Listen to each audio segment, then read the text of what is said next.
దొంగతనాల పట్ల ప్రజలు అప్రమత్తంగా ఉండాలని బెల్లంపల్లి ఏసీపీ కిరణ్ కుమార్ అన్నారు. కరీంనగర్లో జరిగిన దోపిడీ నేపథ్యంలో పోలీసులు మరింత అప్రమత్తమయ్యారు.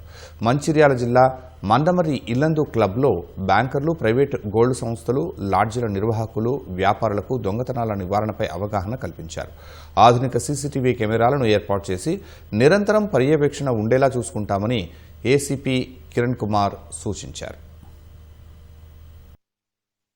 బ్యాంకులలో కానీ జ్యువెలర్ షాప్లో లాడ్జెస్లో వాళ్ళు ఎలాంటి ప్రికాషన్ తీసుకోవాలి, వాళ్ళ యొక్క సెక్యూరిటీ ఏ రకంగా వాళ్ళు ఇంప్రూవ్ చేసుకోవాలి, సో అఫెన్స్ని మనం ఎట్లా ప్రివెంట్ చేసుకోవాలి, దానికి సంబంధించినటువంటి ఎక్విప్మెంట్ ఏమి ఉండాలి, దానికి సంబంధించిన సెక్యూరిటీ ఏ రకంగా అరేంజ్ చేసుకోవాలి, ఆ సిస్టమ్ని ఎట్లా డెవలప్ చేసుకోవాలి, దాని మీద డీటెయిల్గా వాళ్ళకి చెప్పడం జరిగింది. ఎందుకంటే ఈ మధ్య ఇంటర్ స్టేట్ బయట నుంచి కూడా ప్రొఫెషనల్ అఫెండర్స్ వచ్చేసి చాలా అఫెన్స్లు అక్కడక్కడ చేస్తున్నారు కాబట్టి సో దాన్ని దృష్టిలో పెట్టుకొని ఇక్కడ అఫెన్స్ కాకుండా దాన్ని ప్రివెంట్ చేయడం కోసం సో ముందు వీళ్ళకి ఒకసారి అవేర్నెస్ కలిగించి అదేవిధంగా నెక్స్ట్ ఆ యొక్క ప్రికాషన్స్ ఏది సెక్యూరిటీ సంబంధించిన ఎక్కడ ల్యాబ్సెస్ ఉంటే వాటిని మనం ఆ సెక్యూరిటీ ల్యాబ్సెస్ని కవర్ చేసుకుని దానికి సంబంధించిన అరేంజ్మెంట్ చేసుకోవాలని చెప్పి అందరు కూడా దీనికి